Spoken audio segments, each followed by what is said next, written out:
এটা এদিনকে বানাবো ওখানে, এই যে আজকে বানিয়ে দিলাম।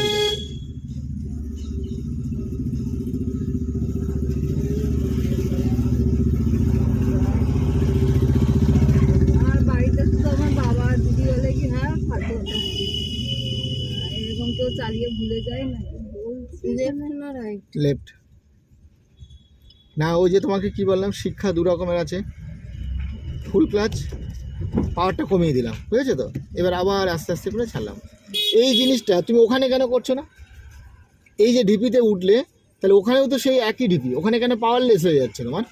এখানে আমি রেস থেকে পা সরিয়ে নিয়ে না, ওখানে আগের থেকে পাওয়ার রাখবে। ওই জন্য এখানে আগের থেকে ইয়ে করে রেখেছিলাম। হ্যাঁ, পা ব্যথা হয় না, পা ব্যথা হয় না। আগে যেমন খুব পা ব্যথা হচ্ছিল প্রথম 2-3 দিন, পা নামানো ব্যাপারটা হচ্ছে তোমার বসছে, সিস্টেমটা বসছে। কিন্তু এখন জিনিসটা মানে তুমি ক্যাপচার 1 ঘন্টা করে গাড়ি চালাচ্ছ, ছেলে খেলা 1 ঘন্টা চালাচ্ছ মানে তুমি 4 ঘন্টা দম পেয়ে যাচ্ছ। ইন্ডিকেটারটা উঁচুতে, ফুল ক্লাচ করো, হর্ন দাও। ফুল ক্লাচ করছো তো? এই দেখো টাচিং, এই যে দেখছো, এই দেখো টাচিং দিয়ে এই ঘুরিয়ে নিলাম, এই স্টাইলটা হচ্ছে ওরকম।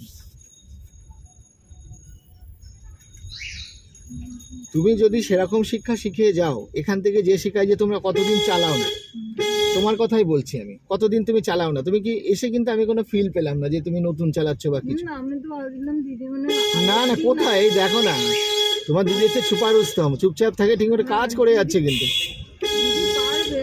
হ্যাঁ, আমার তো ভয়, তোমার ভয় বৃথা ভয়, কোনো টেনশন করে না, ও বিন্দাস চালাচ্ছে। হ্যাঁ, সবাই পারবে চালাতে, একটু সময় দিতে হবে, সবাই পারবে।